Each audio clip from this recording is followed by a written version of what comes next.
Hello friends, मेरा नाम है रिदोष और मेरी चैनल टेक गेन में आप सबका स्वागत है। तो आज हम बात करने वाले हैं बहुत सारे टेक अपडेट्स के बारे में, रेडमी का जो लॉन्च इवेंट हुआ है उसके बारे में भी, और साथ ही में बहुत सारी जो टेक अपडेट सैमसंग की तरफ से भी निकल के आ रही है, ओप्पो की तरफ से भी निकल के आ रही है, उसके बारे में। तो चलिए देखते हैं कि क्या अपडेट निकल के आई है। पर मैं आपको अपडेट बताना शुरू करूँ उससे पहले, अगर आप मेरे चैनल पर पहली बार आए हैं तो सब्सक्राइब करना ना भूलें मेरे चैनल को, साथ ही में बेल आइकन को भी दबा दें ताकि मैं जब भी कोई वीडियो अपलोड करूँ आप तक सबसे पहले नोटिफिकेशन पहुंच जाए। और एक जो बात कि कुछ डिटेल्स ऐसे होती है जो मैं कवर अप टेक न्यूज़ के अंदर मैं नहीं कर पाता हूँ, तो उसकी कुछ पोस्ट जो है वो मैं मेरे इंस्टाग्राम हैंडल पे भी मैं अपलोड करता हूँ। तो इसी नाम से इंस्टाग्राम पे भी अकाउंट है, TEQ_GYNN टेक ज्ञान। इंस्टाग्राम पे जाइए और फॉलो ज़रूर करें। तो जो पहली अपडेट निकल के आ रही है वो है वर्ल्ड के सबसे फास्ट चार्जर के बारे में, स्मार्टफोन चार्जर के बारे में। तो वो जो चार्जर है वो 38 मिनट के अंदर आपका पूरा फ़ोन चार्ज कर देगा, 100% चार्ज कर देगा। और वो जो चार्जर है वो है 65 वाट का सुपर वुक 2.0 चार्जर, जो आने वाला है ओप्पो की फाइंड X2 सीरीज़ के साथ। अब जो अपडेट निकल के आ रही है वो है रेडमी के इवेंट के बारे में। जी हाँ, आज रेडमी का इवेंट होने वाला था, लॉन्च इवेंट होने वाला था चाइना के अंदर, जो हो चुका है। तो रेडमी ने आज लॉन्च किए हैं, जो कई दिनों से हम बात कर रहे थे, रेडमी 10X स्मार्टफोन लॉन्च किए हैं। जी हाँ, तो रेडमी 10X 4G के अंदर दो मॉडल लॉन्च किए हैं रेडमी ने। साथ ही में रेडमी 10X और 10X प्रो 5G भी लॉन्च किया है, रेडमी नोटबुक भी लॉन्च किया है, और तो और जो रेडमी टीवी लॉन्च होने वाले थे वो भी लॉन्च हो चुके हैं।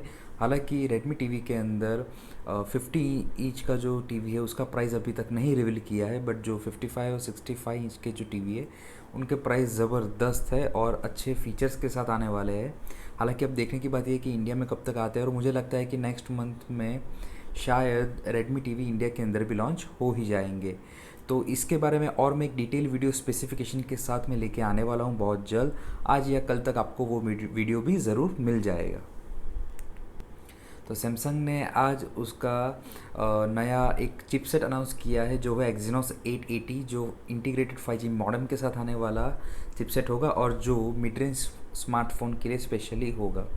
तो यानी कि मिड रेंज स्मार्टफोन के अंदर हमको अब सैमसंग का Exynos 880 प्रोसेसर देखने को मिल सकता है। अब जो अपडेट निकल के आ रही है वो है अगेन सैमसंग के बारे में। सैमसंग का गैलेक्सी M01 और M11, ये दोनों ही स्मार्टफोन जो है वो 10,000 के आसपास करीब लॉन्च होने वाले हैं। और ये भी खबर निकल के आई है कि ये दोनों ही स्मार्टफोन नेक्स्ट मंथ में लॉन्च हो सकते हैं इंडिया के अंदर। यानी कि ये दोनों ही स्मार्टफोन एंट्री लेवल स्मार्टफोन होने वाले, बजट स्मार्टफोन होने वाले हैं। तो देखते हैं कि जब ये स्मार्टफोन लॉन्च होते हैं मार्केट में तो कौन से स्पेसिफिकेशन के साथ और कौन से प्राइस पे होते हैं। अब जो अपडेट निकल के आ रही है वो है वीवो की तरफ से। जैसे कि हमको पता है कि वीवो का X50 जो स्मार्टफोन है वो लॉन्च होने ही वाला है 1 जून को। तो अब ये खबर निकल के आई है कि वीवो ने ट्रेडमार्क फाइल किया है और स्मार्टफोन के लिए, जो है X60, X70, X80 और X90 के लिए भी। तो देखते हैं कि X50 सीरीज़ का सक्सेस कैसा रहता है, और उसी के सक्सेस के बाद हमें बहुत जल्द भी X60, X70, X80 और X90 फ्यूचर में देखने को मिल सकते हैं। अब जो खबर निकल के आ रही है वो है ओप्पो की तरफ से। ओप्पो का एक राउटर आने वाला है जिसको वाईफाई अलायंस सर्टिफिकेट मिल चुका है। हालांकि अभी इसका कोई डिज़ाइन निकल के सामने नहीं आया है, बट हम ये कह सकते हैं कि अब MI की तरह भी ओप्पो का भी राउटर आने वाला है। अब जो अपडेट निकल के आई है वो है Mi Band 5 के बारे में। जी हाँ, इसके कुछ फ़ोटो लीक होके सामने आए हैं जिसके अंदर बड़ी डिस्प्ले, कलर डिस्प्ले दिख रही है हमको। और साथ ही में ये भी अपडेट निकल के आया है कि इसके अंदर 4 स्पोर्ट्स मोड भी दिए गए हैं। अमेज़ॉन एलेक्सा का भी सपोर्ट होने वाला है, ये तो मैंने आपको मेरे एक टेक वीडियो में बताया ही था। और साथ ही में NFC का भी सपोर्ट रहने वाला है, और बहुत जल्द यानी कि जून के अंदर ये लॉन्च हो सकता है। अब जो अपडेट निकल के आ रही है वो है Redmi 9 के बारे में। जी हाँ, ब्लूटूथ की SIG सर्टिफिकेशन वेबसाइट के ऊपर Redmi 9 का इंडियन वर्जन देखा गया हुआ है, स्पॉट किया गया हुआ है। यानी कि हम कह सकते हैं कि बहुत जल्द इंडिया के अंदर अब Redmi 9 जो है वो लॉन्च हो सकता है। अब जो अपडेट निकल के आ रही है वो है iPhone 12 के बारे में। हालांकि मैंने आपको कल के ही एक टेक न्यूज़ के अंदर मैंने बताया था कि ऑस्ट्रेलिया के अंदर एप्पल के एक पावर अडेप्टर को सर्टिफाई किया गया था जो 20 वॉट का था। अब उसी के रिलेटेड एक और अपडेट निकल के आई है कि आईफोन 12 के अंदर भी इस बार भी हमें लाइटनिंग चार्जिंग पोर्ट देखने को मिलेगा, यूएसबी टाइप सी नहीं। यानी कि कहीं ना कहीं, और इसके साथ और एक रूमर निकल के आया है, ये रूमर है, कंफर्म न्यूज़ नहीं है, पहले मैं बताता हूँ आपको कि इस साल तो हमें लाइटनिंग पोर्ट देखने को मिलेगा, बट शायद एप्पल ऐसा प्लान कर रही है, ये रूमर है कि नेक्स्ट ईयर जो आईफोन आएगा, आईफोन 13 जो होगा, उसके अंदर हमें चार्जिंग पोर्ट देखने को ही नहीं मिलेगा। यानी कि totally without charging port iPhone आएगा, और जो टोटली वायरलेसली ही हम चार्ज कर पाएंगे, या फिर वायरलेस चार्जिंग पैड पे हम उसे चार्ज कर पाएंगे। तो देखते हैं कि ये न्यूज़ कहाँ तक सच है, और जब आईफोन 12 लॉन्च होगा तो हमें पता चल ही जाएगा कि लाइटनिंग पोर्ट है या फिर इस बार आईफोन एप्पल ने यूएसबी टाइप सी पोर्ट दिया हुआ है। अब जो अपडेट निकल के आ रही है वो है सैमसंग की तरफ से। सैमसंग शायद नेक्स्ट मंथ जून के अंदर एक नहीं, दो नहीं, बट शायद 5 डिवाइस लॉन्च कर सकता है वन बाय वन, जिसमें से मैंने आपको एक डिवाइस के बारे में तो पहले बताया ही था कि A31 लॉन्च हो सकता है, तो एक डिवाइस तो होगा A31। इसी टेक न्यूज़ के अंदर मैंने आपको पहले बताया कि M01 और M11 ये दोनों भी लॉन्च हो सकते हैं। और साथ ही में अब ये भी खबर निकल के आई है कि M31s और M51 ये दो स्मार्टफोन भी बहुत जल्द इंडिया के अंदर लॉन्च होने वाले हैं। अब जो अपडेट निकल के आई है वो है वीवो के Y70s के बारे में। जी हाँ, कुछ ही वक्त पहले इसके कुछ लाइव फ़ोटोज़ निकल के सामने आए थे।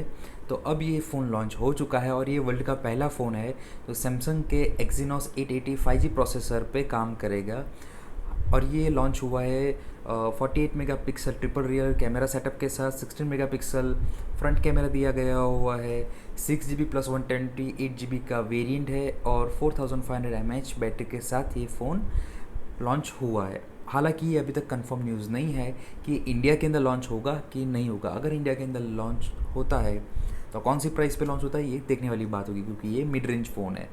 तो देखते हैं, 5G फ़ोन धड़ाधड़ आ रहे हैं, बट हालांकि इंडिया के अंदर 5G का अभी तक कोई प्लान नहीं है कि 5G कब तक आएगा। शायद मुझे लगता है इंडिया के अंदर 5G नेटवर्क आने में कम से कम 1.5-2 साल ऑलमोस्ट चले जाएंगे। अब जो अपडेट निकल के आ रही है वो है मित्रो टीवी एप्लीकेशन के बारे में। जी हाँ, ये एक इंडियन एप्लीकेशन है और जो अभी इंडिया के अंदर सेकंड नंबर पे टॉप डाउनलोड्स के अंदर ये एप्लीकेशन चल रही है। हालांकि ये application same to same TikTok जैसे ही काम करती है और हम कह सकते हैं कि ये शायद टिकटॉक का एक और वर्जन है। हालांकि देखने की बात ये है कि जिस तरह से इसकी डाउनलोडिंग बढ़ रही है मित्रो ऐप की, तो कहीं ना कहीं टिकटॉक को भी इससे फ़र्क पड़ेगा, क्योंकि अभी जो ट्रेंड चल रहा है टिकटॉक वर्सेस यूट्यूब का, तो उसी के अंदर काफ़ी सारे लोग टिकटॉक को अनइंस्टॉल कर रहे हैं। तो शायद हो सकता है कि मित्रो ऐप को बेनिफिट मिल जाए, और इसीलिए शायद मित्रो ऐप जो है वो अभी ट्रेंडिंग पे चल रहा है कि प्ले स्टोर पे सेकंड मोस्ट डाउनलोडेड एप्लीकेशन है, जो 5 मिलियन डाउनलोड्स ऑलरेडी क्रॉस कर चुका है। अब जो अपडेट निकल के आई है वो है रेडमी के ईयरबड्स एस के बारे में। जी हाँ, वो आज इंडिया के अंदर लॉन्च हो चुके हैं। 1799 यानी कि ऑलमोस्ट 1800 रुपये के है, जो बहुत ही लाइट वेट है, जिसको IPX4 का सर्टिफिकेशन मिला हुआ है। हालांकि ये सिर्फ स्प्लैश प्रूफ है और स्वेट प्रूफ है, यानी कि ये वाटर रेजिस्टेंट या डस्ट रेजिस्टेंट नहीं है, ये आपको ध्यान में रखने की बात है। साथ ही में एक फीचर इसके अंदर दिया गया हुआ है लो लेटेंसी गेमिंग मोड का, यानी कि जब भी आप पबजी जैसी कोई भी गेम्स खेलते हो तो उसका जो विजुअल और ऑडियो होगा वो दोनों ही एकदम लाइव मिलेगा। जैसे ही हम केबल वाले हेडफोन्स के अंदर सुनते थे वैसे ही विजुअल आगे चल रहा है और उसका वॉइस थोड़ा हमें देर से मिल रहा है, वैसा नहीं होगा। सो ये एक अच्छे फीचर के साथ रेडमी ने ईयरबड्स एस को लॉन्च किया है इंडिया के अंदर। तो जो लोगों को भी इंटरेस्ट है, आप आज अवेलेबल है, आप आज ही से इंडिया के अंदर इसको परचेज़ कर पाओगे। तो अब जो आखिरी अपडेट निकल के आ रही है वो है वीवो के X50 Pro के बारे में। जी हाँ, X50 Pro के कुछ रेंडर्स निकल के सामने आए, कुछ इमेजेस निकल के सामने आई है, जिसके अंदर हम देख पाएंगे कि इन डिस्प्ले फिंगरप्रिंट भी दिया गया हुआ है, सिंगल पंच होल डिस्प्ले है, यानी कि सिंगल सेल्फी कैमरा दिया गया हुआ है, और साथ ही में आप देख पाओगे स्क्रीन पे कि जो इसका गिम्बल कैमरा का जो सेटअप है वो किस तरह से दिया गया है। हालांकि दूर से देखोगे तो आपको कहीं ना कहीं लगेगा कि सैमसंग गैलेक्सी S20 अल्ट्रा जैसा है, बट वैसा नहीं है। उसमें जो पहला कैमरा है बहुत बड़ा सेंसर दिया गया हुआ है, अब देखने की बात ये होगी कि जब 1 जून को चाइना के अंदर जब ये वीवो फ़ोन लॉन्च करता है तो कौन सी प्राइस पे लॉन्च करता है और क्या ये गिम्बल कैमरे के साथ कौन से फीचर्स दिए गए हुए हैं, वो एक देखने की बात होगी। तो बस दोस्तों, यही थी आज की सारी अपडेट्स। आशा रखता हूँ कि आपको ये वीडियो पसंद आया होगा। पसंद आया हो तो लाइक और शेयर ज़रूर करें, साथ ही में मेरी चैनल को सब्सक्राइब करें और बेल आइकन को भी दबाना ना भूलें, ताकि मैं जब भी कोई वीडियो अपलोड करूँ आप तक सबसे पहले नोटिफिकेशन पहुंच जाए। और जो कुछ डिटेल्स में इसमें नहीं कवर कर पाता हूँ टेक न्यूज़ के अंदर, उसी की कुछ पोस्ट मैं इंस्टाग्राम पे भी अपलोड करता हूँ, तो प्लीज़ वहाँ पर भी जाइए और अपना प्यार दिखाइए और मुझे फॉलो कीजिए। Thank you.